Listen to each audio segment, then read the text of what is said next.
Chers auditeurs de Radio Matania, frères et sœurs en Christ, c'est l'heure d'écouter la parole du Seigneur. Cette parole nous est donnée par le pasteur Claude Missidimbazi de l'église Matania, située à Corbeil-Essonnes en France.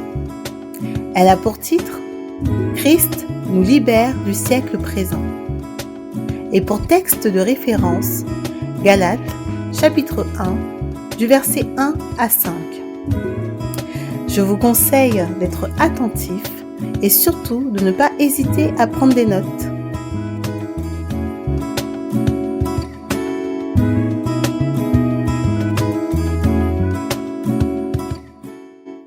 Lisons ensemble l'épître de Paul aux Galates, au chapitre 1, à partir du verset 1. L'épître de Paul aux Galates, chapitre 1, à partir du verset 1 jusqu'au verset 5. Accueillons la parole de Dieu. Amen. Paul, apôtre, non de la part des hommes, ni par un homme, mais par Jésus-Christ et par Dieu le Père qui l'a ressuscité d'entre les morts.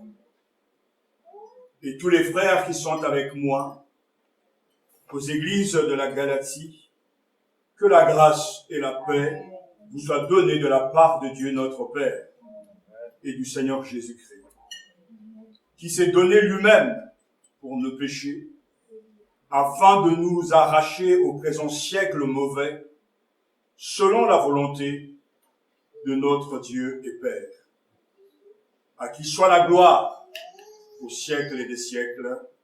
Amen. Amen. Prions.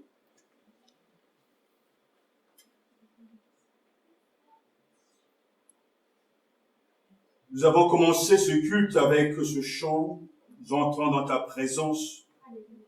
Nous sommes venus pour toi et pour les frères. Amen.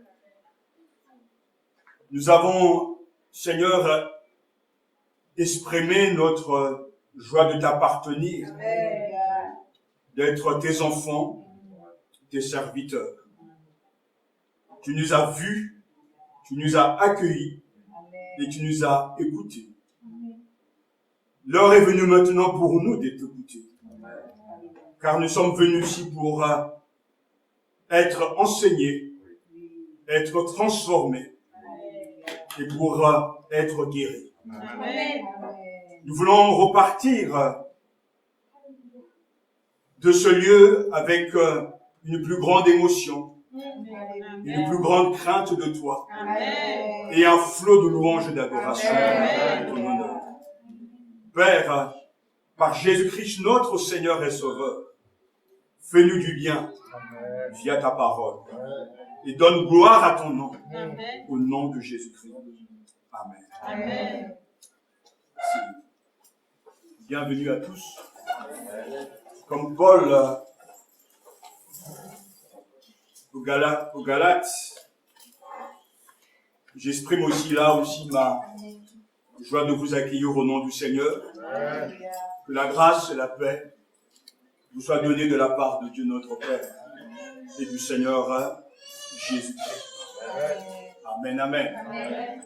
L'évangile est un message libérateur, car il délivre les pécheurs qui ont la foi de la puissance, de la domination du monde présent, grâce à la puissance de Jésus-Christ, qui habite en eux, qui habite en nous, et qui nous délivre aussi du jugement à venir. Vous savez que Romains chapitre 1, verset 16 à 18 est en quelque sorte le moteur, la base de mon ministère, de notre ministère. L'évangile est une puissance pour le salut de quiconque croit. C'est vrai que lorsque l'on parle de puissance, bien sûr, dans la version que nous avons, il faut poursuivre. Cette petite voix me dit, il faut terminer le verset. Je suis fier, ou bien car je n'ai pas honte de l'évangile, donc l'opposé, et bien sûr, va dans ce sens, car je suis fier de l'évangile, c'est la puissance de Dieu par laquelle il sauve tous ceux qui croient, les juifs d'abord, et aussi les non-juifs. En effet, cet évangile nous révèle en quoi consiste la justice de Dieu. Ceux qui croient, il les déclare justes, d'une justice fondée sur la foi et reçue par la foi. Comme il est dit dans l'Écriture, le juste vivra par la foi.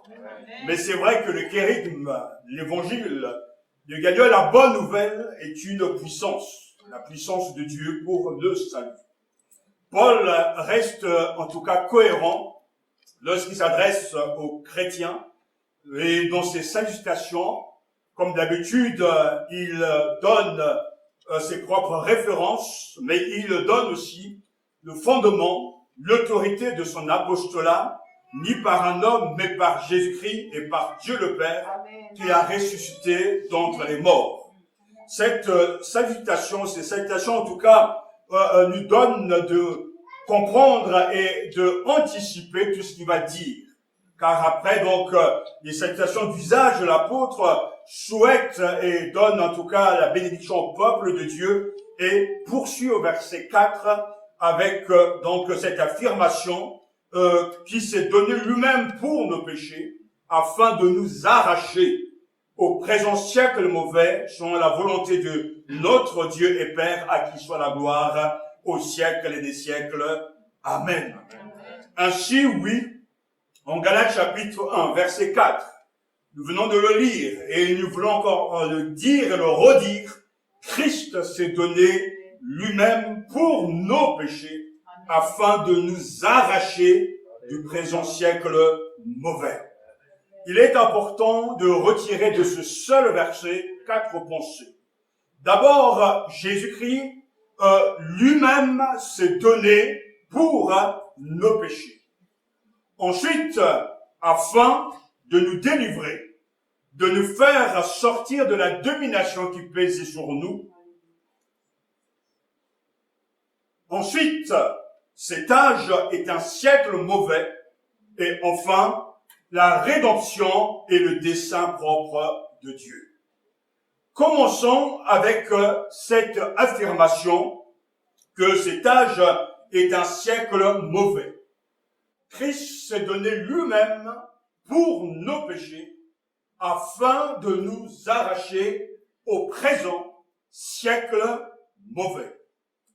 Relevons ensemble, frères et sœurs, les caractéristiques de ce siècle, de ce monde, dont Paul dit qu'il est mauvais, le présent siècle mauvais.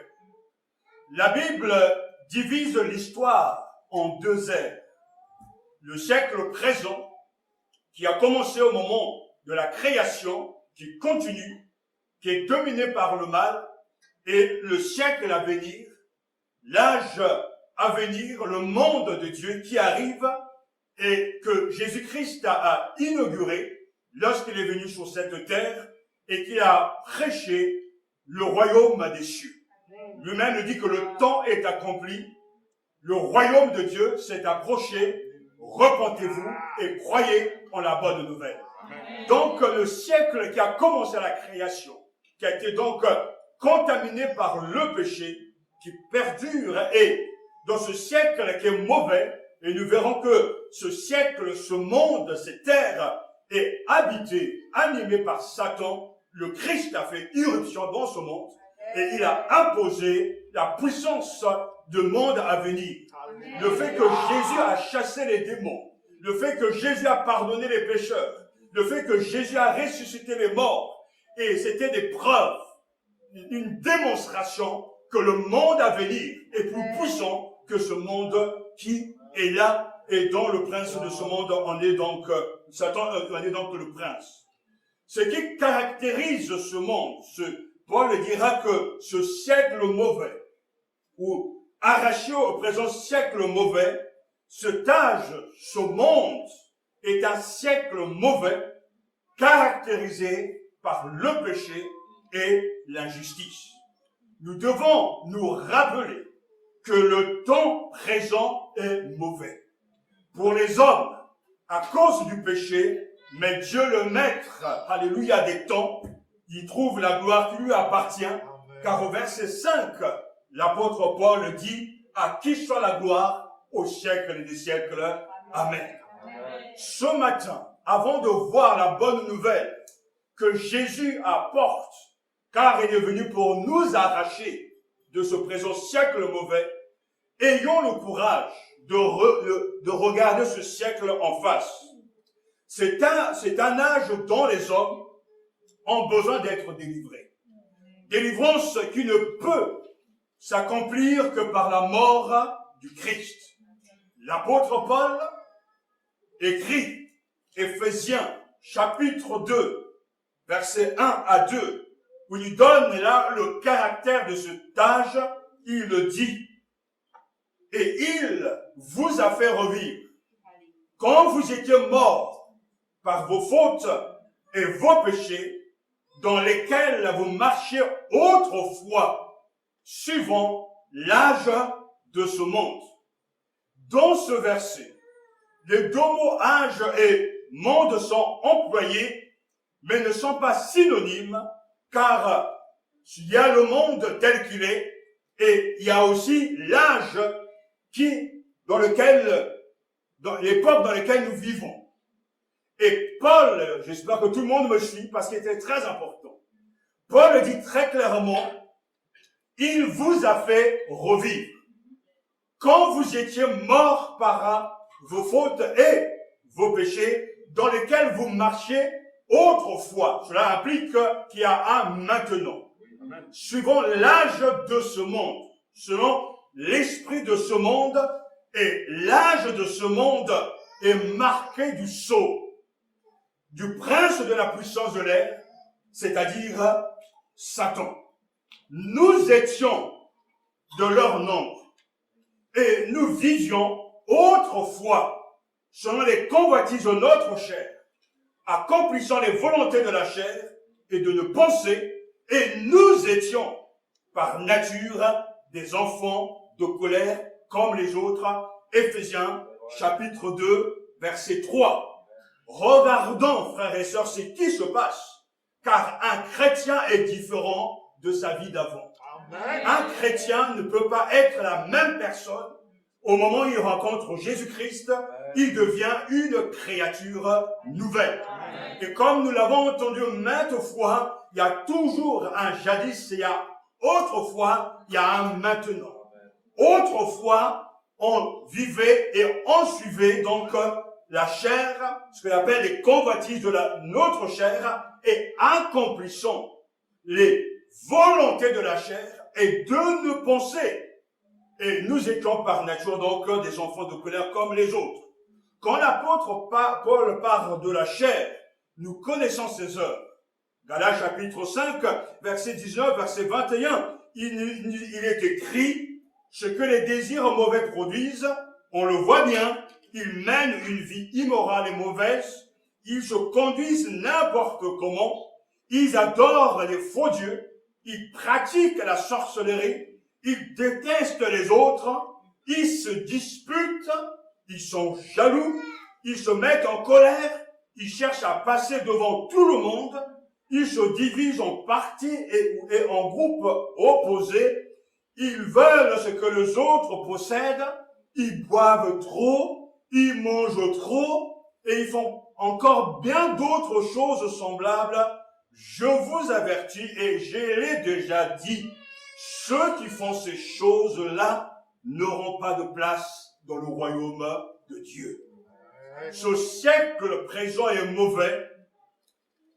Nous le voyons, comme nous venons de l'entendre, appartient à la chair. Quand nous marchons selon le cours de cet âge, nous vivions selon les désirs de la chair, et nous étions par nature des enfants de colère. Mais grâce à Dieu, grâce à Jésus-Christ, l'évangile nous a libérés. Amen. Vous voyez bien que la colère de Dieu, le jugement d'un Dieu juste, pèse sur cet âge, sur son péché et son état de rébellion. Et ainsi, cette époque, cette ère, ce siècle, ce monde, l'âge de ce monde est marqué du sceau du prince de la puissance de l'air, c'est-à-dire Satan. Et Satan entraîne les hommes à pécher contre Dieu et contre eux-mêmes. Paul nous dit que Christ s'est donné lui-même pour nos péchés, afin de nous arracher au présent siècle mauvais. Regardons encore ce monde.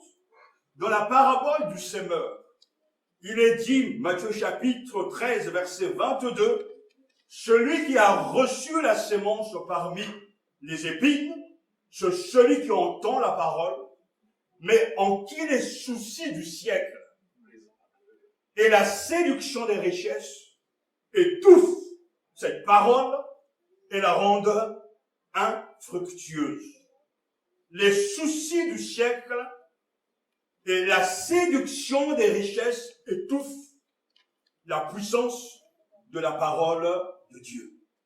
Ce qui caractérise cet âge, c'est bien sûr le souci, l'anxiété, mais c'est aussi cette folle poursuite, la poursuite de la richesse, la poursuite du succès, de la prospérité et du pouvoir.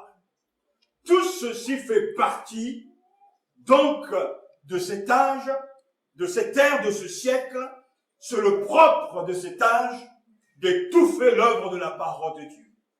Lorsque Jésus nous donne la parabole du semeur, nous connaissons très bien que le bon semeur, c'est qui? Nous avons la bonne semence qui est la parole de Dieu. Et nous avons donc nos propres cœurs représentés imagés par les terrains. Mais là, sur ce point précis, nous devons comprendre et saisir qu'il y a des barrages, il y a des puissances, il y a des obstacles, des choses qui peuvent arrêter et étouffer la puissance de la parole de Dieu. Cette parole que nous proclamons, cette parole qui est sortie de la bouche de Dieu, n'arrive pas à atteindre les cœurs, car des obstacles sont là, les soucis du siècle et la séduction des richesses étouffent cette parole et la rendent infructueuse. Que l'Église écoute ce que le Seigneur dit. Amen. C'est là, dans ce monde, les soucis du siècle et la séduction des richesses étouffent la parole de Dieu. Le chrétien ne doit pas se laisser gagner par les soucis, l'anxiété, la poursuite des richesses terrestres. Le fait de se lancer dans cette course sans fin, cette recherche pour vivre mieux sur la terre, alors qu'il a quitté ce siècle pour goûter les puissances de l'âge à venir, c'est un non-sens. C'est le propre de cet âge d'étouffer l'œuvre de la parole de Dieu. Et ça, on l'a constamment vu. L'esprit de cet âge est hostile à l'évangile. L'évangile est une puissance. Mais cette puissance peut ne pas atteindre son but à cause des soucis et de la séduction des richesses.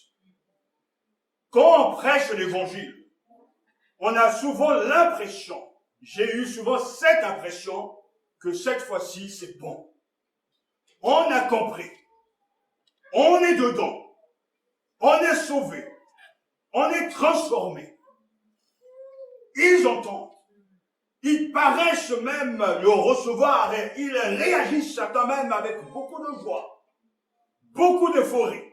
Et tout d'un coup, tout ce que l'on pensait être sûr, solide et fiable n'était que du vent.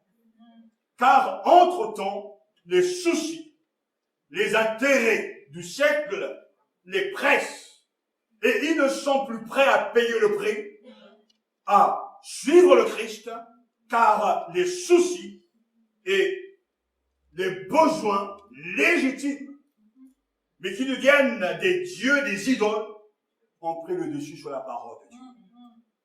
En quittant ce lieu, nos soucis repartiront avec nous. En quittant ce lieu, nous aurons toujours les mêmes préoccupations. Car l'être humain reste un homme. Mais, en écoutant la parole de Dieu, cette parole doit se placer entre nous et nos soucis. Amen. Nous et nos réalités au quotidien. Et c'est là que lorsque cette parole a la place absolue dans notre cœur, et que même si les soucis, les circonstances défavorables viendront, et c'est une réalité, seront toujours là, la parole ne sera jamais étouffée. Amen. La parole ne sera jamais infructueuse parce que nous l'avons serrée dans notre cœur. La parole de Dieu est étouffée et ne porte pas de fruits. Cet âge est hostile à l'évangile et les hommes cèdent souvent à l'esprit du siècle plutôt que de répondre à l'appel de l'évangile. Il y a un conflit entre le siècle et l'évangile du royaume. Ce siècle est l'évangile du royaume. Regardons encore ce que la parole de Dieu nous dit concernant ce siècle. 2 Corinthiens chapitre 4 verset 3 à 4. Encore Paul, il écrit si notre évangile est encore voilé. Il est voilé pour ceux qui périssent, pour les incrédules dont le Dieu de ce siècle a aveuglé l'intelligence afin qu'ils ne visent pas briller la splendeur de l'évangile de la gloire du Christ qui est l'image de Dieu. Amen, amen. Ce passage est très important parce que Paul affirme deux vérités. Satan est le Dieu de ce siècle. C'est-à-dire Dieu a permis à Satan d'exercer une telle influence sur cet âge. Et nous ne devons jamais l'oublier que le Seigneur permet les choses en vue de sa propre gloire. Amen. Il est souverain et même si nous sommes dans l'incompréhension totale, pourquoi autorise-t-il Satan à agir ainsi? Dieu a en vue la gloire et la rédemption des hommes. Amen. Mais nous savons que le mal, la haine, l'égoïsme, les conflits, le péché, le malheur et le chagrin, la souffrance et la mort qui caractérisent cet âge, ils viennent de Satan. Il est appelé le Dieu de ce siècle. Ensuite, dans ce verset, il est dit que Satan a le pouvoir d'aveugler l'intelligence. Il est capable de obscurcir, de étouffer. Il est capable de mettre des blocages dans le cerveau pour que les êtres humains n'arrivent point à comprendre la grandeur de l'évangile de la gloire du Christ qui est l'image de Dieu. Le Dieu de ce siècle, quelle parole, a aveuglé l'intelligence des incrédules afin qu'ils ne visent au point briller la splendeur de l'évangile de la gloire de Christ. Nous avons là la racine du mal, l'aveuglement, les ténèbres, l'incrédulité, l'obscurité, et là c'est la principale manifestation satanique de la puissance de Satan. Satan est puissant pour aveugler. Satan est celui qui amène l'obscurité, une obscurité démoniaque. Nous avons du mal à comprendre les ruses de Satan, car Satan n'a rien contre les hommes cultivés. Il n'a rien contre des gens qui ont une apparence des gens bien, qui sont moralement impeccables. Il n'a rien à craindre du fait d'être athée. Il n'a rien non plus à craindre de ceux qui prétendent croire en Jésus et qui ne sont pas nés de Dieu. Le souci de Satan est d'aveugler l'intelligence des hommes pour ne point croire ou placer leur confiance totale en Jésus. En fait, ce que Paul nous dit est très important. Si notre salut dépend de nous et de nos œuvres, nous sommes encore dans le mensonge de Satan. Nous sommes encore dans l'obscurité. Car on ne peut être sauvé que par la foi. Amen. Et rien que la foi. Les œuvres viennent pour attester une réalité spirituelle. Mais je ne peux pas me hisser vers Dieu et avec mes œuvres, mes bonnes actions, des belles prédications. On n'est pas sauvé par les œuvres, on est sauvé par la grâce, moyennant la foi. Amen. Et c'est ce qui se passe car l'on veut gagner la faveur de Dieu en faisant des bonnes choses. Mais même lorsqu'on fait des bonnes choses, sans compter sur la grâce de Jésus-Christ, la grâce de Dieu, nous sommes toujours dans les ténèbres. Donc regardez autour de vous.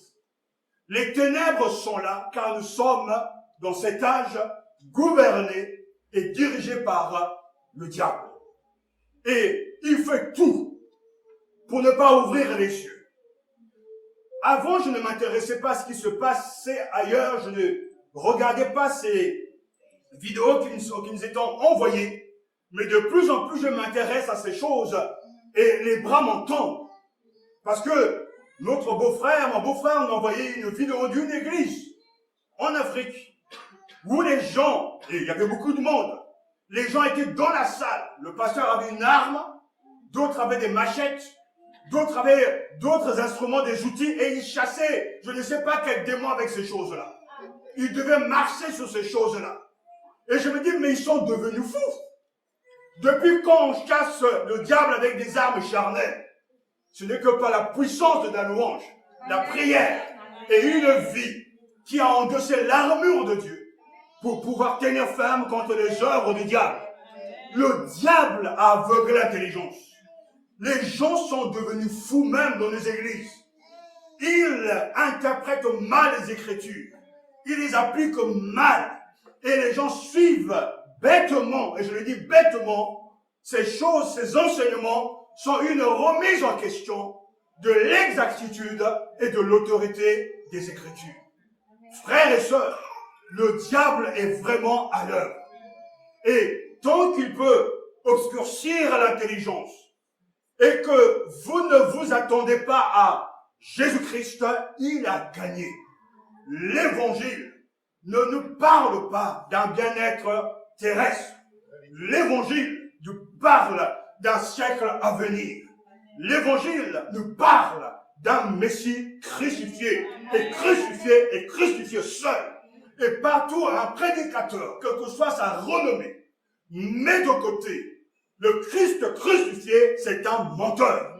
Partout l'évangile est annoncé et que Christ n'est pas au cœur de la prédication comme étant la source de notre salut, comme étant notre rédempteur, mort, enseveli, ressuscité, monté au ciel. Cet évangile, c'est du bluff, fait du fake news. Amen. Je ne sais pas si vous réalisez ces choses. Quand on peut aller de gauche à droite dans les églises, le Christ n'est pas au centre de la prédication. Il est question du bien-être de l'homme. Les gens viennent dans le lieu de culte, ils sont angoissés, ils sont inquiets, ils ont des problèmes. Et ils vous disent, pasteur, donne-moi une réponse. La réponse à mes soucis, la réponse à mes inquiétudes, la réponse à mes angoisses et la réponse que je vous donne de la part de Dieu. Christ est mort pour tes péchés. Réponds-toi et tu seras sauvé. Il n'y a rien d'autre. Mais les prédicateurs sont gagnés par cette envie de faire plaisir. d'être populaire. Même quand les gens vivent dans le péché, dit Dieu vous aime. Oui, Dieu vous aime. Mais il faut te repentir. Amen, amen. Même lorsqu'ils vivent des vies désordonnées, on leur dit, Dieu est avec toi. Dieu n'est pas avec les pécheurs. Amen. Dieu est avec ses enfants qui sont nés de lui. Amen. Les ténèbres sont là. L'évangile avance. Et de plus en plus que je vieillis, et de plus en plus que je prêche, je me rends compte que ces siècles, cet âge, ce monde n'a rien à faire avec la vérité. On le voit même avec notre radio. On le voit même avec la vente des CD. Les gens se connectent pour écouter tout et n'importe quoi.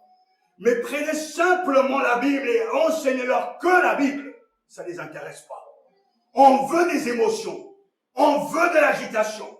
On veut de la nouveauté. Mais il n'y a pas d'autre nouveauté que Christ crucifié. Amen.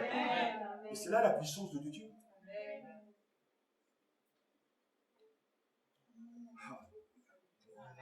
Ce qui manque à cette génération, c'est de connaître les Écritures et la puissance de Dieu.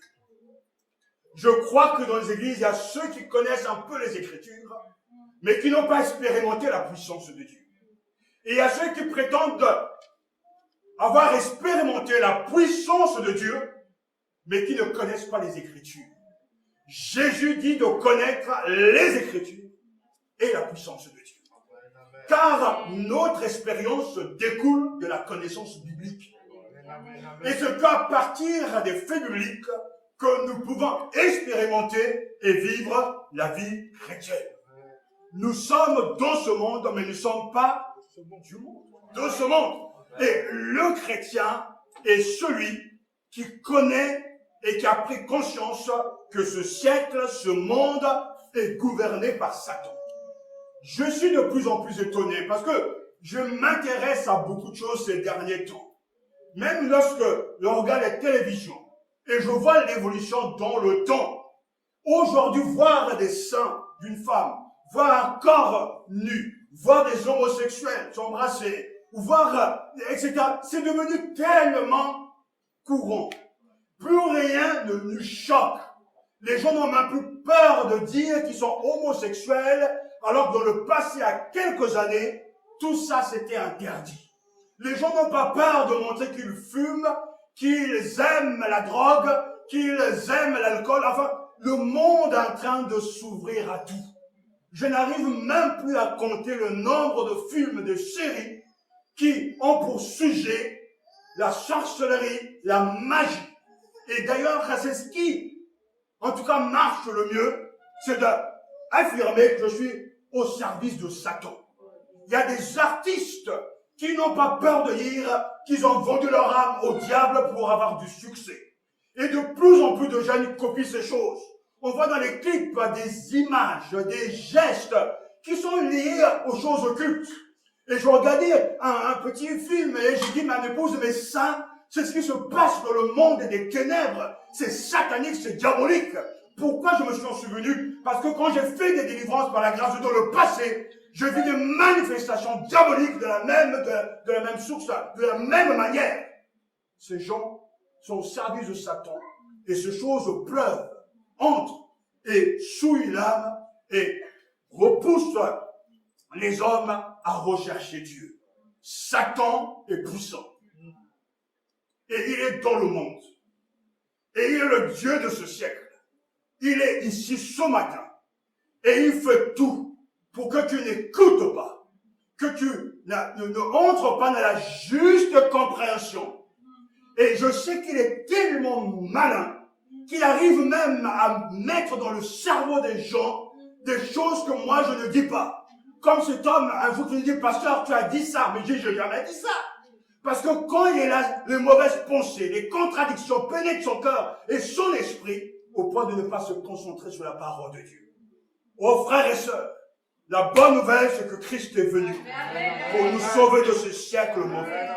Et ce qui est terrible, c'est que ces deux siècles, ces deux mondes sont en opposition, mais se chevauchent.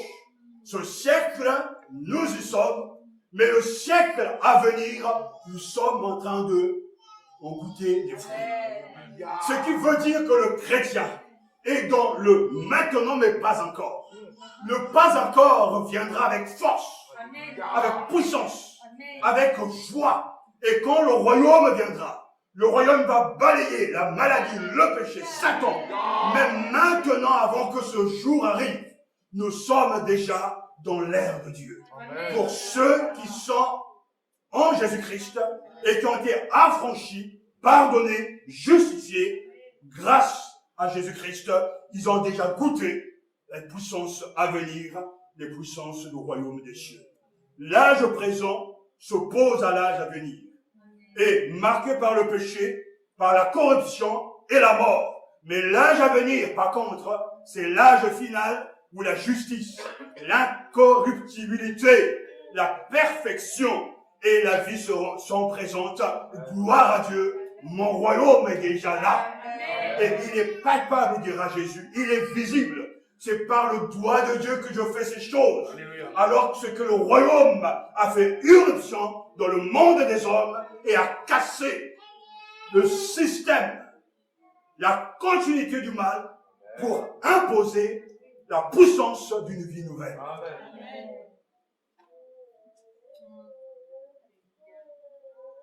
Jusqu'à notre mort, une fois acceptée cette cohabitation, la cohabitation des deux âges, ce que le Nouveau Testament appelle les derniers jours.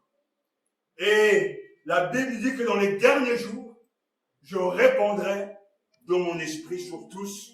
Actes chapitre 2, versets 17 à 18. Et c'est ce qui s'est passé le jour de la Pentecôte. Le Saint-Esprit est descendu sur les enfants de Dieu. Les derniers jours, nous y sommes. Mais en même temps, quelle joie de savoir que quelque chose d'autre arrive. Que ce n'est pas la fin. Je dirais même que ce n'est que le commencement. La vie chrétienne revient à vivre dans le présent siècle. La vie du siècle à venir. La mort de Christ apporte le pardon et nous permet de vivre une vie nouvelle. Celle du siècle à venir. C'est là où notre témoignage est crédible. C'est là où lorsque nous entendons ce que Paul dit, qu'il s'est donné lui-même pour nos péchés afin de nous arracher au présent siècle mauvais, c'est-à-dire corrompu. Un croyant sait que ce siècle est mauvais. Il est temps à un moment donné de ne plus continuer à poursuivre les choses de ce monde. Il faut un temps d'arrêt, une mort à la vie d'ici-bas. Et je dirais que cette possibilité, nous l'avons quand nous recevons la vie nouvelle. Car cette vie nouvelle nous pousse vers Dieu et vers les choses de Dieu. Et dans le fruit, Galates chapitre 5, verset 22, c'est l'amour, la paix, la joie, la fidélité, la tempérance, la patience, la maîtrise de soi, la paix, la joie, les 9 fruits de l'esprit, c'est-à-dire ce sont là les fruits de la vie nouvelle. Ce tel siècle est mauvais, mais béni soit le Seigneur. La bonne nouvelle du évangile est là. Dieu agit par amour pour sauver les hommes. Dieu agit par amour pour sauver les hommes. Il s'est donné pour nos péchés. Alléluia. Jésus-Christ qui s'est livré pour nos péchés. Oh, cette formule est magnifique. Pour nos péchés. Nous croyons en celui qui a ressuscité d'entre les morts. Jésus notre Seigneur, livré pour nos fautes et ressuscité pour notre justification. Romains chapitre 4, verset 25. Le Christ s'est offert, après avoir plutôt offert un sacrifice unique, pour les péchés, il siège pour toujours à la droite de Dieu. Hébreux chapitre 10, verset 12 et 1 Pierre chapitre 3, verset 18. En effet, le Christ lui-même est mort pour les péchés, une fois pour toutes, lui juste pour les injustes. Christ est mort pour nos péchés. J'ai pris le temps de citer les Écritures, car c'est une vérité importante. Christ est mort pour nos péchés. Amen. Le pour signifie à la fois en raison, mais aussi pour nous libérer d'eux. Le Christ est mort en raison des péchés et en faveur des injustes. N'oubliez jamais cette phrase. Le Christ est mort en raison des péchés, car lui est sans péché, et en faveur des injustes. Il s'est livré lui-même pour nos péchés, avec le prénom pour nos péchés, nos crimes, mes impuretés, mes mensonges, mes crimes, mes vols, tout ce qui est contraire à la volonté de Dieu, avant même de le recevoir comme Seigneur et Sauveur, le Christ s'est donné lui-même pour nos péchés. Alors que je lisais un texte de Martin Luther, le réformateur, il affirme, c'est par chaque mot que Paul s'attache à traiter le sujet de l'épître, et il ne fait rien d'autre que de proclamer Christ. C'est pourquoi il y a dans chaque mot ardeur de l'esprit et vie. Écoute donc avec quelle force il s'exprime. Il ne dit pas qui a pris acte de nos œuvres, ou qui a agréé les sacrifices de la loi de Moïse, les ordres religieux, les messes, j'ai rajouté les cultes, les vœux, les pèlerinages, etc. Mais il dit, il a donné. Le Christ s'est donné lui-même. Mais il a donné quoi? Non de l'or, ni de l'argent, ni du bétail, ni des agneaux pascaux, ni un ange, mais il s'est donné lui-même. En vue de quoi? Non pour une couronne, ni pour un règne, ni pour notre sainteté ou pour notre justice, mais pour nos péchés. Alléluia! Voici l'agneau de Dieu qui ôte le péché du monde. Jean chapitre 1 verset 29, frères et sœurs, dans cette formule, il y a une force de vie. Il y a là des sujets de se réjouir, car le Christ s'est livré lui-même pour nos péchés. Alors Satan pourra venir et affirmer, tu es un pécheur, tu es perdu. Mais il faut simplement lui répondre, c'est vrai, j'étais perdu, mais le Christ lui-même se donnait pour ces péchés dont tu me juges. Et comme je crois en lui, il me donne sa propre justice. Je vous donne là les clés de la victoire. Car Satan entre dans les pensées et il nous montre notre indignité et nous le sommes. Mais le Christ s'est donné lui-même pour nos péchés. Quand tu tombes dans le péché, c'est mal. C'est contraire à la volonté de Dieu. Mais le Christ a pourvu au pardon de ses péchés parce qu'il a donné sa vie, a versé son sang pour que lorsque tu confesses tes péchés, il te soit pardonné. Et tant que tu es sur cette terre, quel que soit le péché, quel que soit le mal, le Christ est à la hauteur. Le Christ est suffisant. N'oublie jamais qu'il s'est donné lui-même pour nos péchés. Le diable vient doucement. Il est le roi de la pagaille. Il est le roi du désordre. Il est le roi de la panique. Et à chaque fois, on se dit, ah oui, je me sens mal. Je ne me sens pas digne de chanter. Je ne me sens pas digne d'être dans la chorale. Je ne me sens pas digne d'être prédicateur. Mais oui, on le sait. Dieu le sait. Satan le sait. Mais il veut t'avoir justement par rapport à ça. Va vers le Christ. Lui te rend digne. Ce n'est pas toi qui es digne, c'est lui qui te rend digne, moyennant la foi. L'évangile, c'est ça. Et c'est une puissance. Ça ne veut pas dire que je veux vivre comme je veux.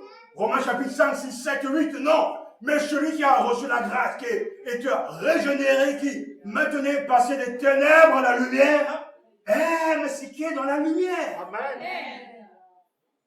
Je ne pourrai jamais vous obliger à croire, à accepter la parole de Dieu.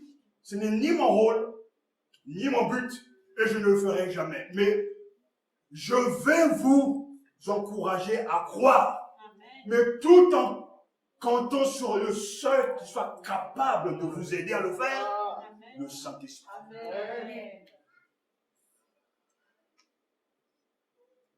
Et quand il fait son œuvre, vous ne direz pas aux gens, n'écoute plus cette musique, ne va pas à tel endroit, parce que la vie nouvelle qui est en vous, qui est en nous met mal à l'aise. Je ne sais pas si vous vivez ces choses, mais il y a des choses que vous voyez que ce n'est pas bien. Vous ne pouvez pas sortir des gros mots, des grossièretés, des choses. C'est quelque chose qui... votre conscience vous met mal à l'aise. Même quand il arrive de fois de passer au feu orange, ma conscience dit tic, tic, tic, tic. Parce que notre conscience n'est pas là par rapport aux hommes, mais par rapport à Dieu. Quand tu vas faire des courses que la caissière t'a rendu un surplus, tu ne vas pas dire gloire à Dieu. Non, tu retournes vers la caissière et dis voilà madame, monsieur, je m'avais donné trop. Quand vous voyez un mendiant tendre la main et que vous ne faites pas attention, vous regardez ailleurs, votre conscience se dit tic tic, c'est pas normal. Dimanche passé, on est parti avec les enfants acheter quelques choses. Parce que je ne veux pas faire la publicité pour un magasin rouge que les enfants aiment bien. Et juste pas loin de la caisse, il y avait un monsieur qui tendait la main. Et moi, je suis passé en voiture. Et le fils derrière dit, hé, papa, tu donnes rien. Il dit, mais oh, toi, là, t'as pas l'argent pour donner l'argent.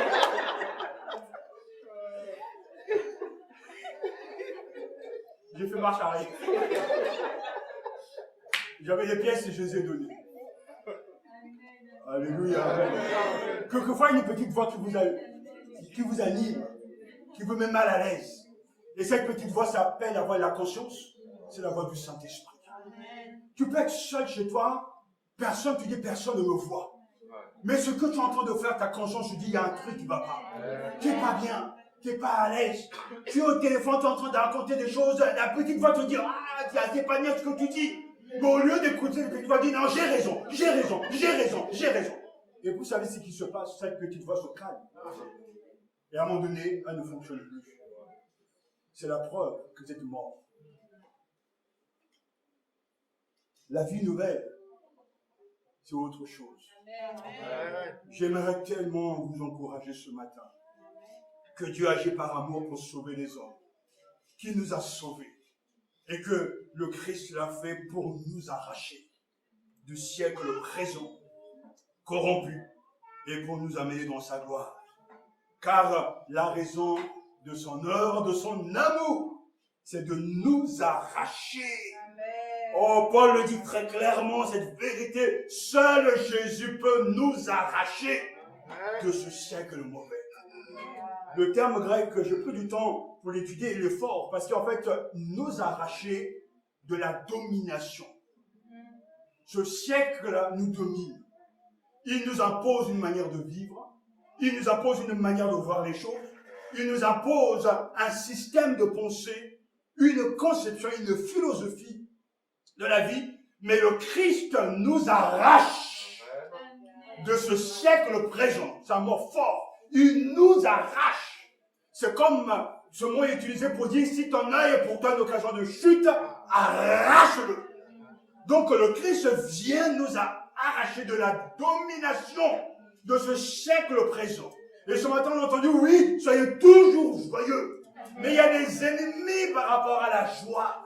les circonstances contraires, les problèmes d'argent et autre chose, mais juste soyez toujours dans la joie.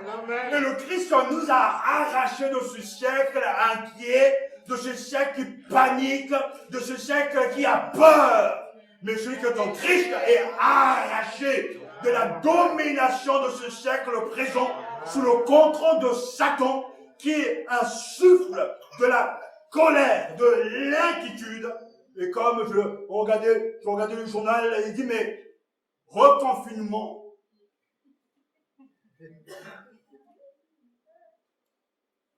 Comment rester zen? Et je me suis dit, nous n'avons pas besoin de rester zen. Et la psychologue disait, voilà, il faut faire de la méditation. Il faut avoir des activités extérieures, etc. Et j'ai dit, oui, ça peut peut-être aider. Mais ça ne va pas calmer les troubles, les anxiétés, les paniques. Le chrétien a plus que des conseils humains. Le chrétien a le Christ qui lui donne un médicament qui s'appelle la paix. Il n'y a pas de clinique pour ça. C'est la clinique de Jésus-Christ. Ce monde est malade. Mais ce que, oui, frère, c'est ce monde est malade, mais malgré cette maladie, on veut réussir dans le monde. On veut gagner le monde. Jésus dit, mais le ciel est à passant, mes paroles ne passeront point, mais on veut quand même le monde. Seigneur, si tu peux me bénir, si tu peux me donner avoir maison, voiture, bien matériel, si. Alors que le Seigneur dit, mais ce monde va passer. En fait, on se rend compte qu'on est très mondain. Et que la puissance de la vie nouvelle n'a pas dépassé la vie humaine. Le Christ est venu dans ce monde, non pas pour nous secouer un peu. Et les gars, secouez-vous, il vient nous arracher. Amen. Parce que c'est une puissance. Amen. Nous arracher de la domination. Arracher nos pensées. D'aller vers les choses de la terre. Nous donner les sentiments de la vie éternelle. Parce que l'évangile est là pour nous libérer de l'esclavage à Dieu seul sur la gloire. Il vient délivrer quelqu'un d'un péril ou des circonstances même de confinement. Parce que le terme grec va dans le même sens, ça dit vraiment de libérer quelqu'un qui a été confiné. Ce n'est pas moi qui cherchais sur le grec. Libérer. Et tout le monde l'a vu, hein. Tout le monde le vit, tout le monde le comprend. C'est d'actualité. On était, en tout cas, confinés. Mais il a fallu une mauvaise information. On ne sait pas si on est confiné, reconfiné ou pas. Parce qu'il suffit de regarder les gens, c'est l'impression qu'il n'y a pas de reconfinement.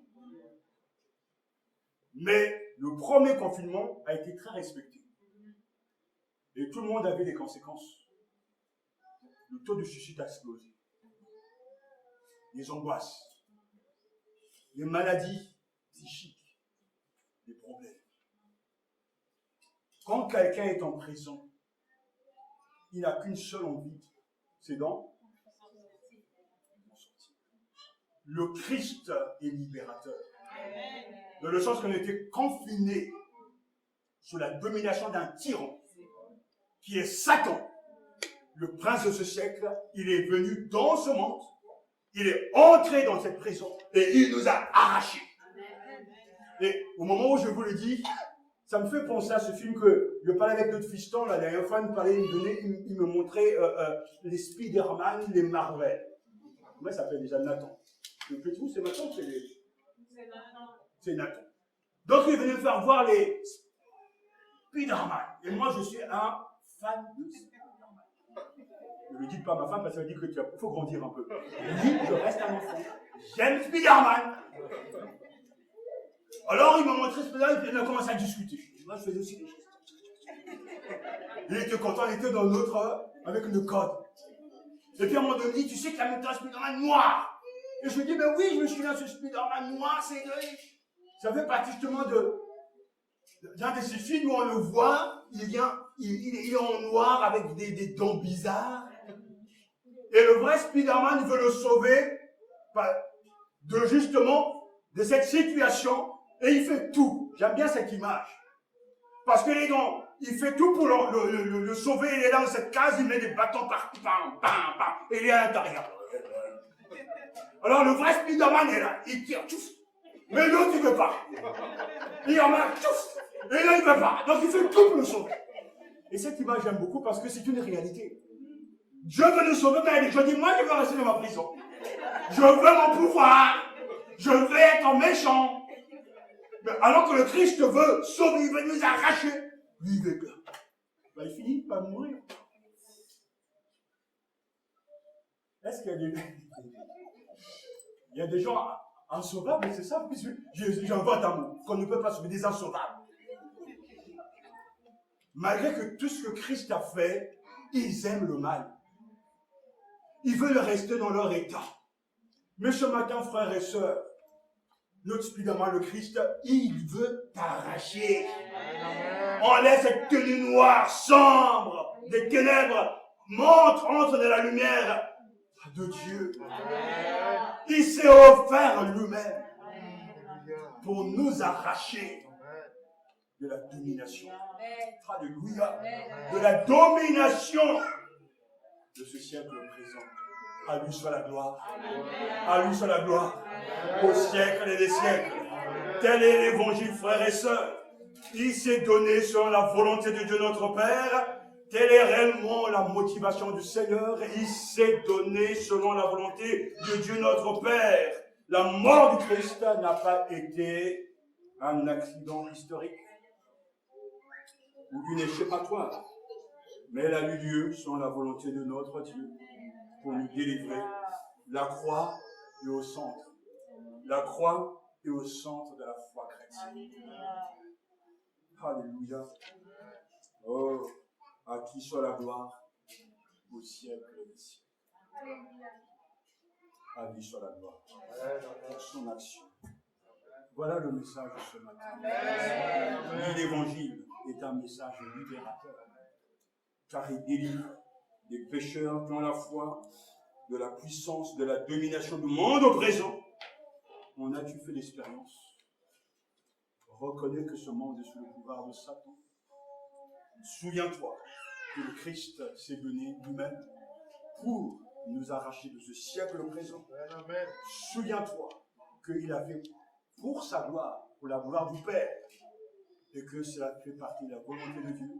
Il n'a pas échoué, et je veux croire qu'il n'échouera pas avec toi. Oh, Dieu soit béni. Oh, nous l'avons chanté ce matin. Que l'amour du Christ soit sur chacun d'entre nous. Que l'amour du Christ touche vos cœurs. Au nom de Jésus-Christ, à lui soit la gloire pour les siècles des siècles. Amen, amen. Oh, oh.